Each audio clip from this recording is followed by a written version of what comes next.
નમસ્તે મિત્રો, બ્લેઝ એકેડેમીમાં આપનું સ્વાગત છે. મિત્રો, આજે આપણે જનરલ નોલેજના 25 પ્રશ્ન જોશું. તો ચાલો મિત્રો શરૂ કરીએ. પહેલો પ્રશ્ન છે, મૂળરાજના પ્રથમ ઉત્તરાધિકારી કોણ બન્યા? તો તેનો જવાબ આવશે ચામુંડરાજ.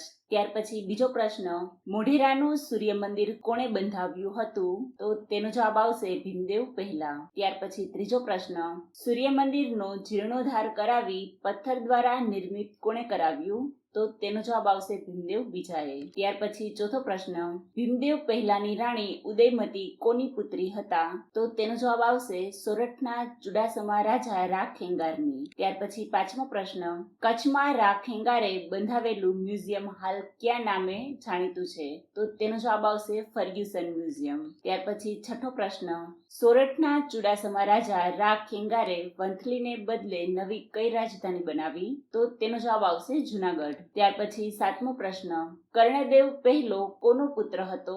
તો તેનો જવાબ આવશે ઉદયમતી અને ભીમદેવ પહેલાનો. ત્યાર પછી આઠમો પ્રશ્ન, આસાપલી ગામ પાસે કર્ણાવતી નગર કોણે વસાવ્યું? તો તેનો જવાબ આવશે કર્ણદેવ પહેલાએ. ત્યાર પછી નવમો પ્રશ્ન, રાજમાતા મિનળ દેવી કોણ હતા? તો તેનો જવાબ આવશે કર્ણદેવ સોલંકી પહેલાની રાણી. ત્યાર પછી 10મો પ્રશ્ન, પ્રાચીન કાળનું સોમનાથ મંદિર શાનું બનેલું હતું? તો તેનો જવાબ આવશે લાકડાનું. ત્યાર પછી 11મો પ્રશ્ન, ગઝનવીના લૂંટ પછી પથ્થરોનું સોમનાથ મંદિર કોણે બંધાવ્યું હતું? તો તેનો જવાબ આવશે ભીમદેવ પહેલાએ. ત્યાર પછી 12મો પ્રશ્ન, ગુજરાતમાં મુસ્લિમ સત્તા કેટલા વર્ષ સુધી રહી હતી? તો તેનો જવાબ આવશે 500 વર્ષ. ત્યાર પછી 13મો પ્રશ્ન, મહમૂદ ગઝનવીએ સોમનાથ મંદિર ક્યારે લૂંટ્યું હતું? તો તેનો જવાબ આવશે 7 જાન્યુઆરી 1026 ના રોજ. ત્યાર પછી 14મો પ્રશ્ન, પાટણની પ્રભુતા, ગુજરાતનો નાથ અને જય સોમનાથ જેવી નવલકથાઓના લેખકનું નામ જણાવો.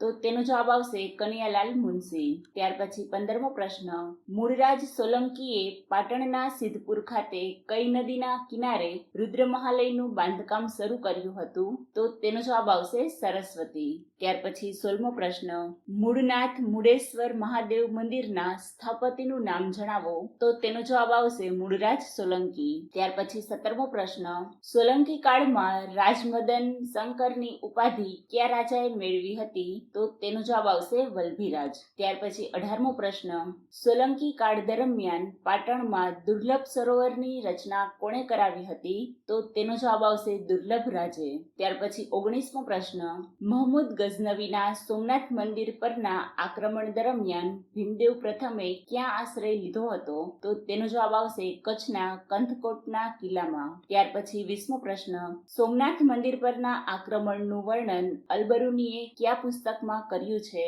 તો તેનો જવાબ આવશે કિતાબ ઉલ હિન્દ. ત્યાર પછી 21મો પ્રશ્ન, કયા સોલંકી શાસકને બાણાવળી ભીમની ઉપાધિ આપવામાં આવી હતી? તો તેનો જવાબ આવશે ભીમદેવ પ્રથમ. ત્યાર પછી 22મો પ્રશ્ન, રાણકી વાવને કયા વર્ષમાં વિશ્વ વિરાસત સ્થળોમાં સ્થાન મળ્યું? તો તેનો જવાબ આવશે વર્ષ 2014માં. ત્યાર પછી 23મો પ્રશ્ન, 3 પ્રવેશ દ્વાર ધરાવતી વાવને કયા નામે ઓળખવામાં આવે છે?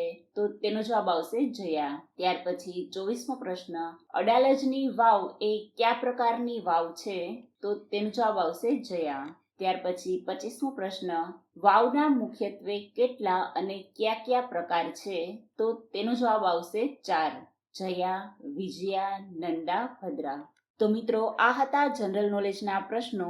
હું આશા રાખું છું કે તમને અમારો વિડીયો ગમ્યો હશે. જો તમને અમારો વિડીયો ગમ્યો હોય તો વિડીયોને લાઈક કરો, મિત્રો સાથે શેર કરો અને અમારી ચેનલને સબસ્ક્રાઇબ કરો અને બેલ આઇકન ઉપર ક્લિક કરો, જેથી અમારા આવનારા નવા વિડીયોની નોટિફિકેશન તમને મળતી રહે. તો મળશું નવા વિડીયોમાં. જય હિન્દ, જય ભારત.